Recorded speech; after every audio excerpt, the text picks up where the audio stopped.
Yeah, but I wouldn't say that's it. I did make it easier twice. So I wrote it, and then I changed it to make it easier. And then I changed it again to make it even easier. So hopefully I didn't make it too easy for you. Well, I mean, third time's a charm. You should just go for it. Another third? Yeah. If we're going through, you might as well go 10. All right. Well. Might as well. All right. This is where we left off on the ad for the indexed bag. We wrote that shift left and shift right, those private methods. And the whole purpose of those private methods was to really simplify the add, and also the remove as well. Because you know that when we added things, we had to be worried about, okay, well, if we want to add something at a specified index, we're going to have to move everything down. That's a pain in the ass. It's going to make this add function a lot more complex. And you're right, it would. But we pulled that functionality out into its own method, and suddenly the add isn't too bad.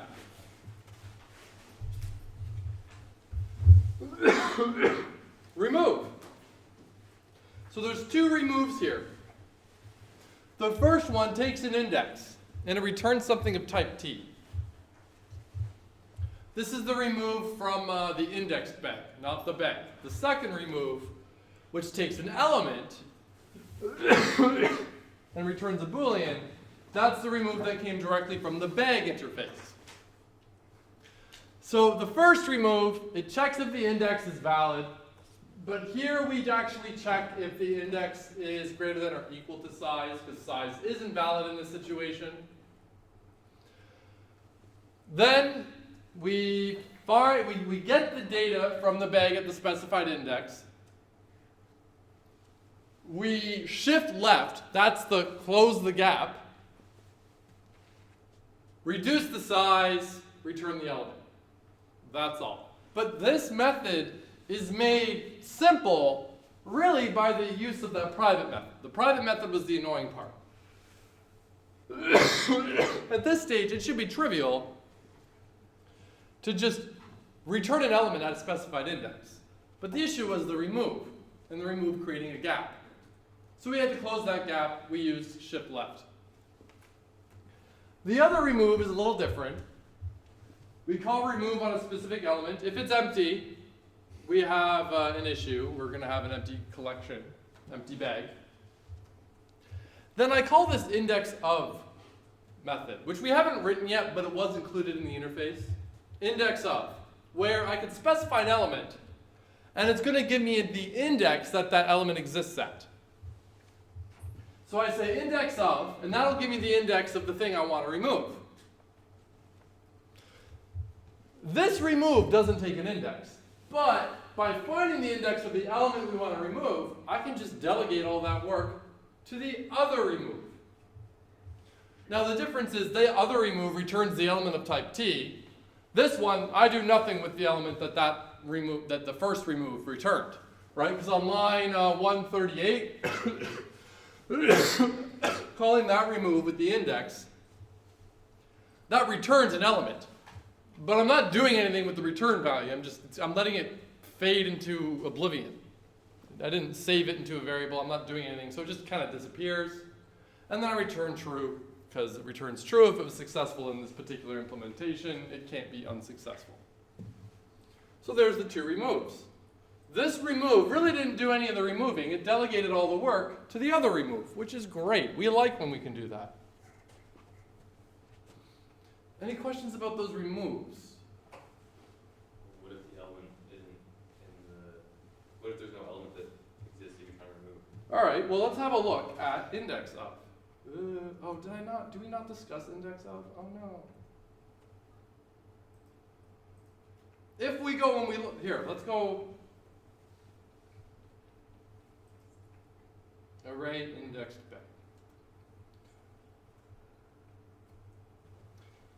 That's a good question. Let's go look at index of. Here we go. Index of calls contains. Contains is another method that just returns a Boolean if the given element exists. And contains calls find, which is a private method. So there's a lot of delegation going on. But let's go down the rabbit hole. Let's see if we can find the find. Come on. There we go. So what is this find doing? My goodness, and there's another special thing in here that we haven't covered yet, the iterator. This makes use of the iterator. And you can see that because we're using a different type of for loop. Does that for loop look like the for loops we've been using? No, it's a little different. It's called like an enhanced for loop. This is actually more similar to what you're used to in Python. For each thing in a collection of things, right? For element in list. That's how we did it in Python. That's what's going on here. The difference is we have to specify the type. So the bag element type is type T. It's generic. And then we have colon, and then on the other hand, on the right-hand side, it's the collection of things. Now, because we said that these bags are iterable, it means that a reference to this is iterable. So it's like, think of it like a list. Imagine I was writing, you know how like if I had a list in Python, I said for thing in my list, right? So far, so good. Now imagine we went inside the list class and we wanted to iterate over the contents of itself. Like the list wanted to iterate over its elements. Well, it would need a reference to the list it wants to iterate, but in Python, what would be the reference variable we would use to reference the current thing?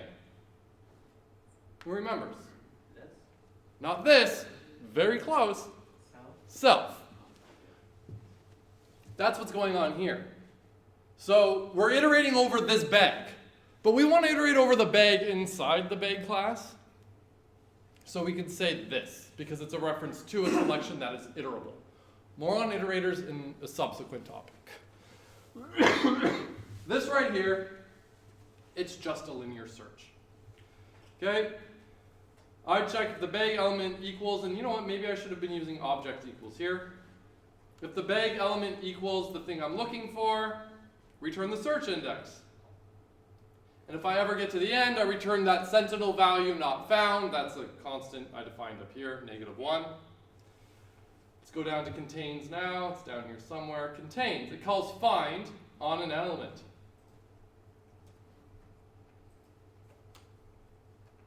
Oh my god. If find doesn't return -1, well then we found it. It exists. So contain should return true. So if we then take that and go on to index of, if contains, if not contains, so if the thing doesn't exist, if contains return false basically, we throw a no such element exception. Meaning, to go all the way back up to that other remove, when we call index of, if that element doesn't exist, index of is going to throw the exception. So good question, really good question, good catch. But we kind of had to go a little digging and digging and digging to get the answer of it. Any questions about what we just went into? Okay.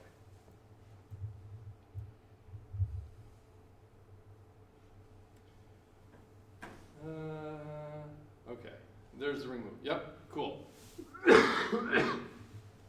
Any questions about the array indexed bag? I in no way went over, like, there's a lot more functionality in the class than what I presented here. I just had a couple of the ones that I thought were good to look at. Maybe I should have included more, like the index of and whatnot. But, so yeah, make sure you go over the actual contents of these classes. Now let's move on to the sorted bag. A sorted bag is a bag, except it has the property that all the elements must be sorted.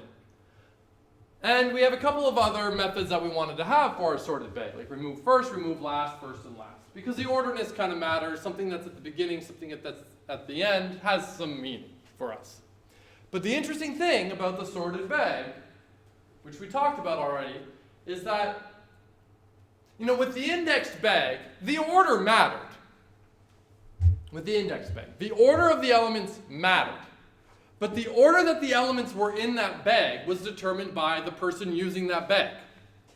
They added the things in a certain order. Maybe they specified specific indices to add the things. So at any point in time, that indexed bag contains elements with something in index 0, something in index 1, something in index 2, and so on. And there is some ordering there. And that ordering may or may not really be meaningful to the programmer, but there is an ordering. But the user of the index bag ultimately determines the ordering. The sorted bag has an ordering too, but there's a big difference. The user doesn't directly affect the ordering. They could. The elements themselves determine the ordering. So if I'm adding elements to a sorted collection, and I'm adding integers, for example, I'm not the one that determines the ordering of integers. Integers have an ordering. Whether you like it or not, they do. And we all agree on it. We've all been aware of the ordering of integers since we were this big, right? Maybe even small. And some things have an intrinsic ordering. There is some orderedness to these elements. If I give you two elements and I ask you which one's bigger, which one's smaller, you can answer. Or maybe they're equal. You can answer that question. But there are certain elements where that really doesn't make sense, unless you give me more details, like strings. If I give you two strings and I say add this to the sorted bag, you're going to say, well, but like what's the order, right? So some things don't have this intrinsic ordering, and maybe we need to define the ordering. Maybe we want to sort them based on length, alphabetically, and so on. Maybe length then alphabetical, or alphabetical and then length. I don't know. But the point is, sometimes we need to define an ordering for these things. And the way that we do that is with this comparable thing. Integers, numbers, ultimately extend comparable. We didn't code the integer class or anything. But they extend comparable. And it is within this compare to method that exists within this comparable class that we're extending. There's a compare to method that's ultimately used to define the ordering for elements of that type. And we'll see an example of how this is used shortly. If the elements I want to add to a sorted bag don't extend, if the elements don't have an intrinsic ordering already there, if you are defining your own class and you want to define an ordering, you have to extend comparable and implement the compare to method. Because that's how you get to define the ordering of things.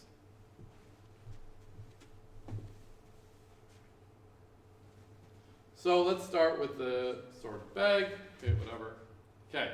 Notice T extends comparable question mark super T. There's a lot to unpack here, but at the end of the day, the takeaway that I really want you to have after this topic is the whole idea of comparable is the elements of type T must be comparable. That's what this is specifying. It's a generic collection, but there's a restriction on the types that can be added in this collection. The restriction is they must have a defined ordering. It's possible that the ordering wasn't defined explicitly for the class that you're using. It's possible that the ordering was defined in some superclass, some parent class. Because remember, we just finished talking about inheritance, right? So maybe this particular thing, this class you're writing or you want to use, doesn't extend comparable directly. It doesn't have a compare to method for it, but one of its parent classes do. Therefore, it ultimately is comparable. So, there's a little bit to unpack here. First and foremost, you should go click this link and have a quick read on the Java docs, because when in doubt, what does the Java docs say for the thing we're using? And if you click that link, you will get to the Java docs, and it'll give you a really nice, good, clean explanation about what the hell's going on. The method compare to is implemented for the type. Okay, Okay, first, when something extends comparable, it means that the type has some defined order. And this is done by having the compare to method implemented. And the compare to method comes from that comparable class. Let's actually click it here.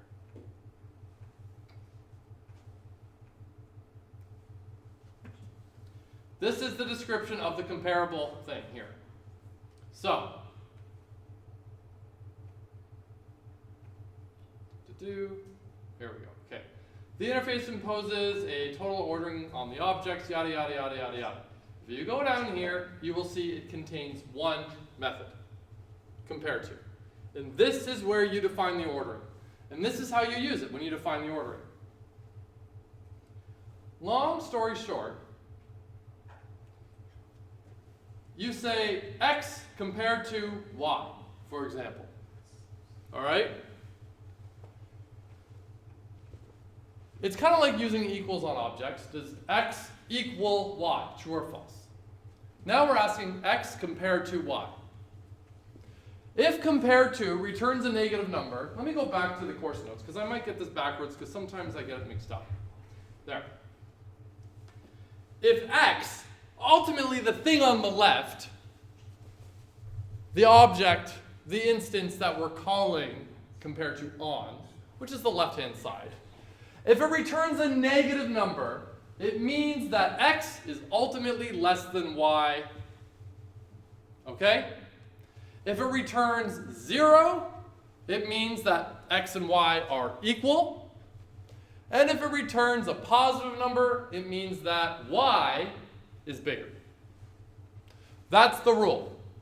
And with this, by extending this interface and implementing that compare to method, you're good to go. You suddenly have defined an ordering for whatever you want.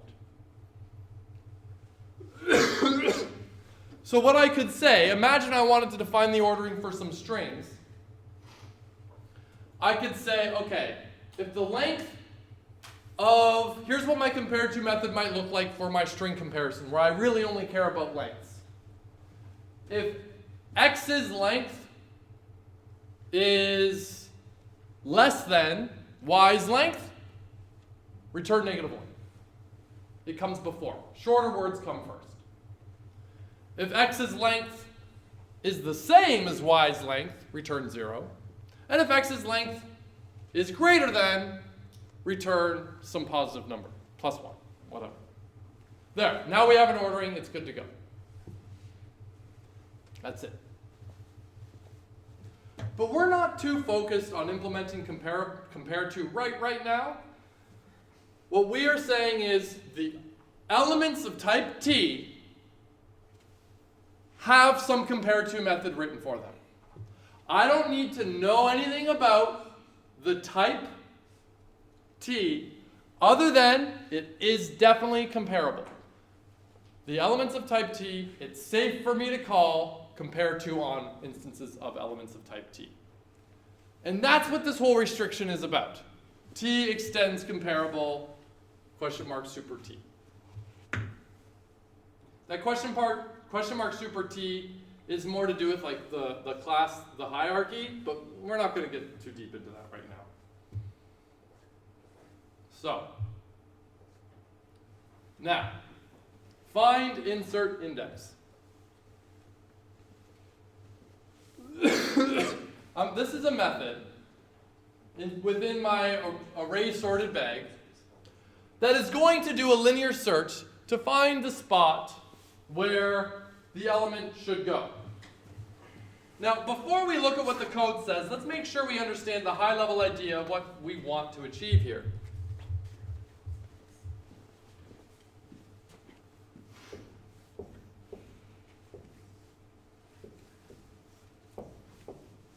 If I want to add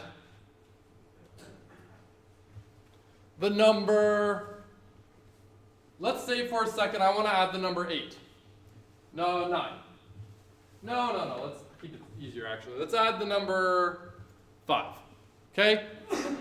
So here's how I'm going to do it. There's a bunch of ways we could do it. This is the easiest way. I go, all right,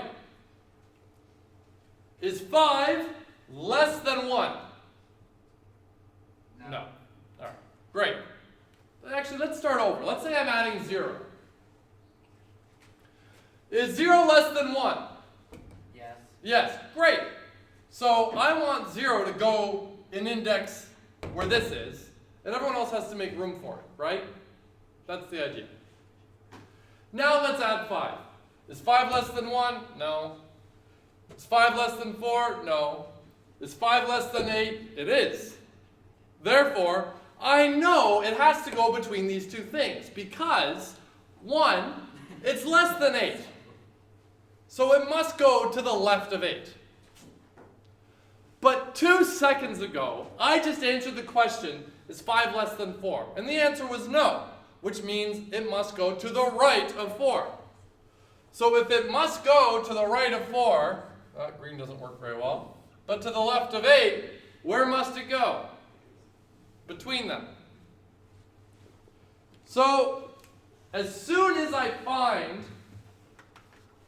an index, an element,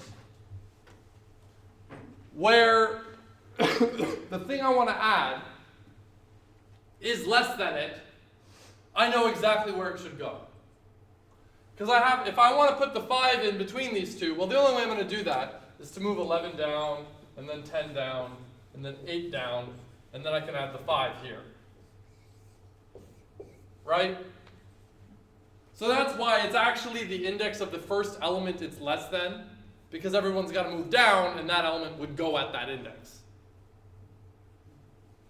Now let's say I'm adding 99. Is 99 less? No, no, no, no, no. If I ever get to the end, and I don't find where it would go, if I don't find an element that's bigger than me, where must it go? At the end, exactly, right? If everything is not bigger than me, smaller than me, that means, well, I must be at the end. Great. So that's the idea. It's just a linear search. So what does this code say? Search index starts at 0, and I'm doing this funny iterator thing again where I'm using that fancy loop where the collection is this, but again, more on this next topic. I say if the element dot compare to bag element, if that returns a value less than or equal to 0, that means x is less than y. That means element is less than bag element. And if that's the case, I know exactly where I want to go, right? Because remember when I was looking for 5? Is 5 less? No. Is it less? No. Is it less? Yes. Done. And if that's what happens, we return search index. Okay? If it's not the case, if compare to returns a positive number, keep looking. Well, that's this 5. 5's bigger than 1, so it returns a positive number, a positive number, a positive number, a number greater than 0. So it keeps going. And then, if the search ever finishes, the value that we return is rear, meaning, well, it must be added to the rear. The index must be whatever that last index is.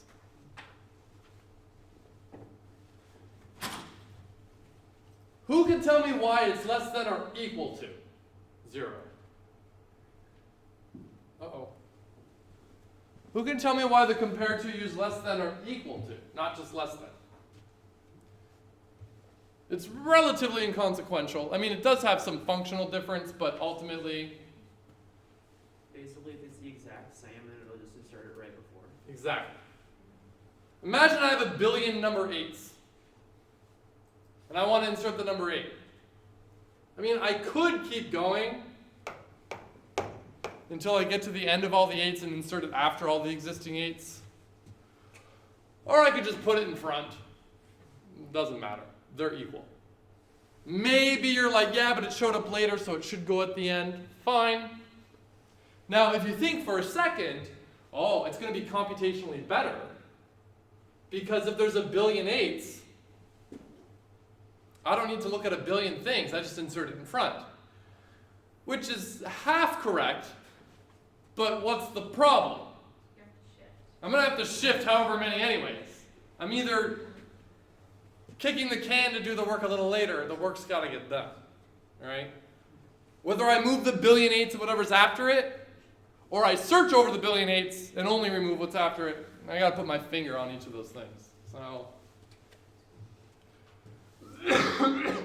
So all this does, find insert index, this is going to be the magic of basically this whole class.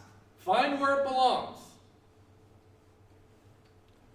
Tell me the index where this thing needs to get inserted. Great. All right. Let's look at add. So now we do that whole, okay, is my array out of room? If it is out of room, we have to expand capacity, but we're not using expand capacity. We're using this fancy arrays.copyOf thing, which you should use. Then what do? All right, find the insert index, shift to the right, at that insert index, meaning make room, add the thing there, increase, rear, return true.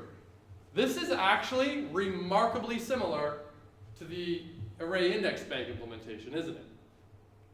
The only difference is with the array index bag, the add specified an index. Here, the add didn't specify an index. We just found the index with find insert index. Other than that, it's the same. Shift right at the index where we want to put it. Set the element, increase rear, return true. It's the same. Which is pretty cool. If you, similar to the add for the index bag, if you're thinking, man, for the sorted bag it's going to be complex, we got to find where it belongs, and we got to make room for it. No. We just took that functionality out, threw it into its own method, and suddenly this is a lot cleaner. I think. Suddenly, oh, we got to find the insert index. Oh, we have to do a linear search. No, just put it in another function, call find insert index. This is suddenly nice and clean. A lot more understandable, good, clean code. Any questions about the add or the find insert index? We spent all morning clearing snow. No, none of you? What? I don't understand. Man, I'm tired. Oh. And my snowblower broke immediately. I know. Did you run into some ice or something? Or No, this is what happened. Oh, okay. One, it was kind of a hand-me-down, and I knew it wasn't going to be great to begin with. But after I got it started, about 5 minutes in, the electric starter fell off. And I'm like, well, okay, no big deal. At least have the, whatever. And then it stalled because a stone got jammed in it. So I hammered the stone out. And I go to start it again, and pull string came out. And I'm like, oh, no. So an incredible day today. It's been a great day. Absolutely great day. At least you got the old trusty shovel. Yeah. Make sure the candles Oh. don't fall All right. All right, add methods, find insert index, compare to, that's the whole explanation, yada, yada, yada. Great. Now, I did array implementations. We could do linked implementations. There's nothing stopping me from doing a linked implementation. In fact, that's what you're going to do in the lab, which half of you, well, some of you did yesterday, and the other bunch of you will do on Monday. We can make a linked implementation of a sorted bag or an indexed bag. Doesn't really matter. We could do it. I just chose to implement the array-based one because why not? Any questions about these bag implementations? Now, Do you have to use the iterator for the links or no? you don't have to, but you'd want to. And you'll see why very shortly. The iterators are nice. We like iterators. And, okay, I'll hit pause on this for 1 second. I just really want to emphasize For example, if you're studying and you go over these course notes and you think that's sufficient for bags, no. Look at the code. I gave you the code. It's all there, along with tests. Look at that. Just reading over these course notes is not going to be sufficient. All right. All right, for next time, yeah. Okay. So, iterators.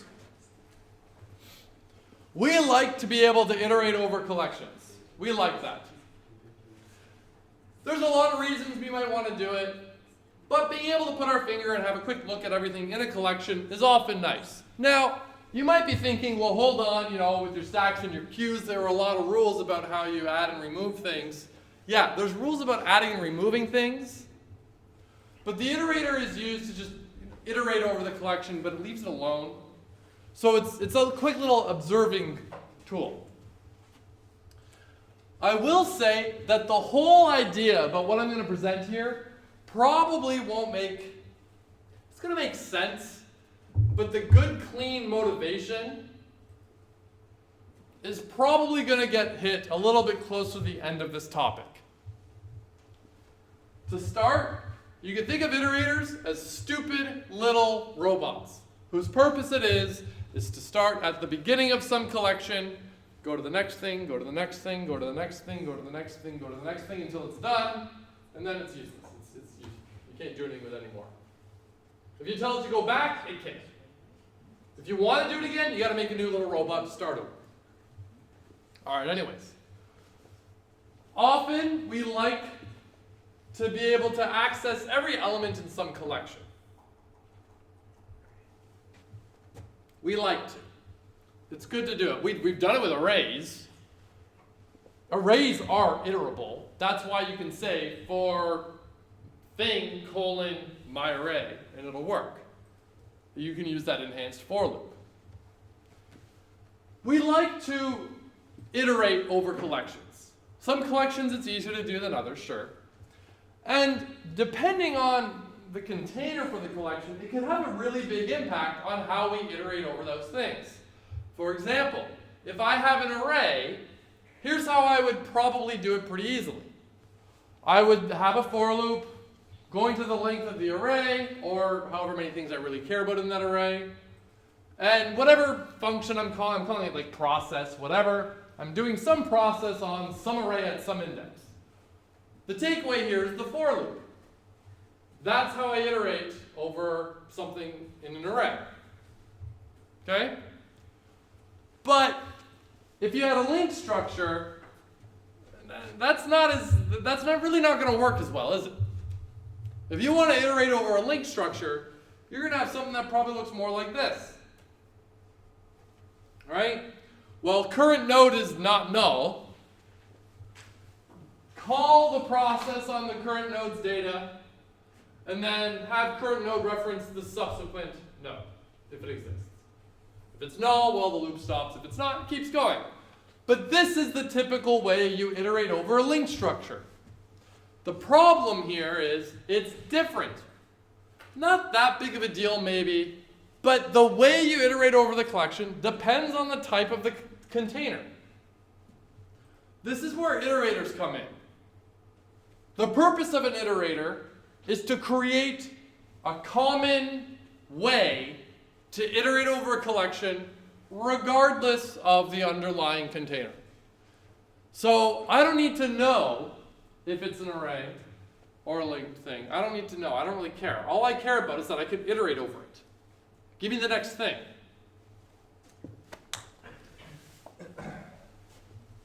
So, yeah, a common uniform way to iterate over things. Iterators are objects that allow iterating over something one element at a time. Something really, like a collection. All right, so get each element in an array, get each element in a bag. There are two important relevant interfaces here. Like the compare to, how we define the ordering, these two interfaces is how we're going to be dealing with the iterator stuff, with these two interfaces.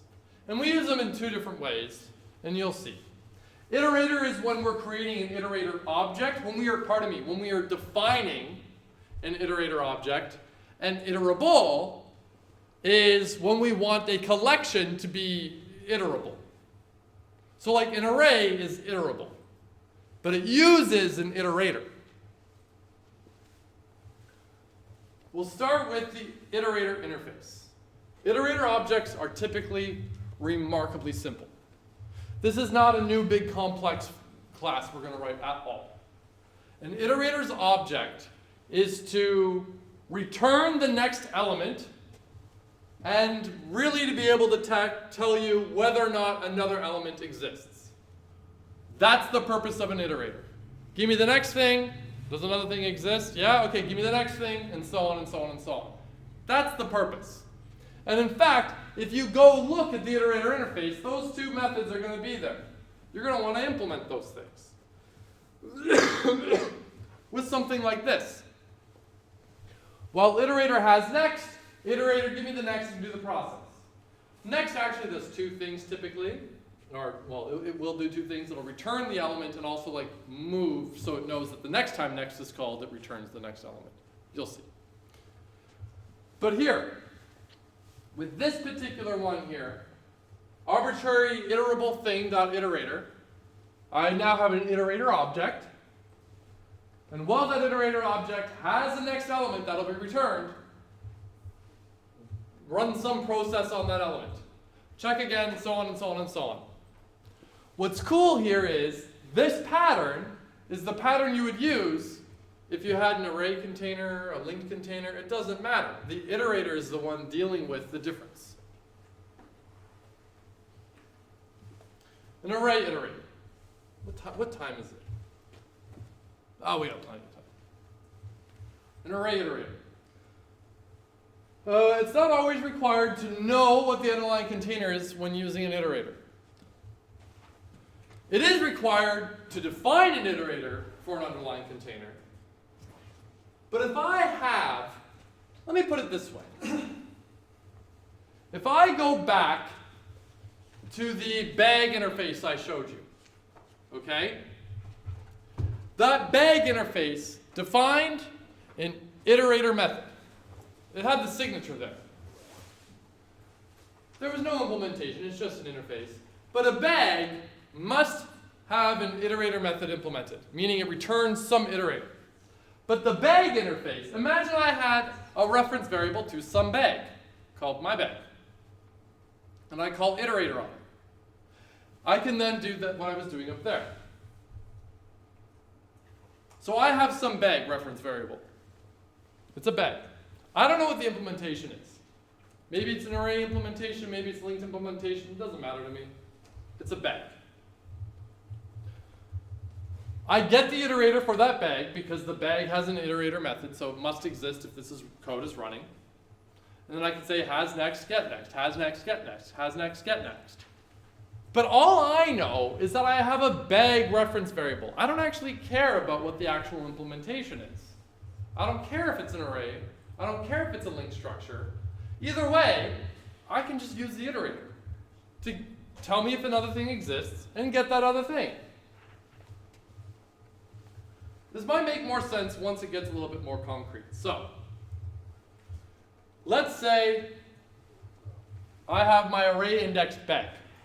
Okay? So I want my array index bag. It has an iterator method within it that must be implemented because the bag implementation or the bag interface had it. So I need to return an iterator. Great. But okay, how does an iterator work for an array? We have to define that. We have to write the code to say, okay, how do you iterate over this array? So I'm going to do that with a class called an array iterator. Array iterator because it's an iterator for an array. Great. Public class array iterator T, it's generic, implements iterator. So it's an iterator. And I'm going to have three fields because I want them: int size, t elements, it's an array of elements, and int index. Here's the constructor for that class. It takes the elements, the array, it takes the size, And this is because, I might have an array of size 1 billion, but only 10 things in there that I care about, so the size would be 10. But it gives it an array, it gives it a size, and it has a quick little check in there, make sure that the size is greater than the element's length, right? Is that right? Or do I have that backwards? Size should be, no, if size happens to be greater than the length of the array, well, we're going to have an issue. Illegal arguments exception. This would be like I give you an array of size 10 and tell you that the size of this array is 50. Well, we're going to have a problem, right? Because that's not an option. The number of elements in the array can't exceed the size of the array. So we have a quick little check there. Otherwise, elements is set to elements, size is set to size, and index is set to 0. That index field is the index of the current thing that the iterator is, it's the index that the iterator's at. And when we create an iterator object, the iterator is going to start at the beginning, index 0. Has next, that's easy. If the index is less than size, right? If I have 10 things in this array, I don't really care how long the array really is, but if I have 10 things in this array, is the current index less than the size? If it is, there's the next thing. If index ever gets to, maybe if we look at the next one, it'll be clear. So if I call next and it doesn't have a next, we'll throw an exception, meaning that we should always check if there is a next thing before we ever call next. Otherwise, get the element at the current index, increase the index, and return the element. So what happens is the robot starts at index 0. I say get next. Well, the next thing exists. Okay, here's the element. And I'm going to take a step to the next index. That's what that code is doing. It calls next again. Okay, here's the element, and I take a step. And so on and so on and so on. So the next is two things. It's returning the element, but it also updates index. So that the index is always at the index in the array of the thing it would return next time it's called. Yeah? For has next, why isn't it less than size minus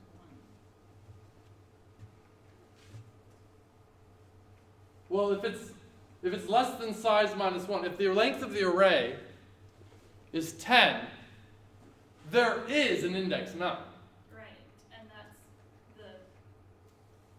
but then it wouldn't have a next. Index 9 wouldn't have a next, right? Okay, I see what you're saying. Yeah. Next,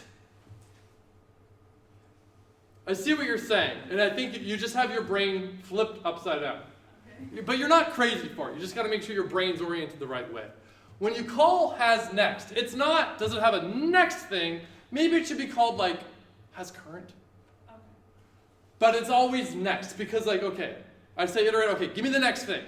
The next thing would be the first thing the first time it's called. Right. Okay. The issue is that it's called next, right? And you're like, well, next is the next thing. But you're like, well, okay, when you call next, it returns whatever the value of the index is Currently, yeah. and then increases index.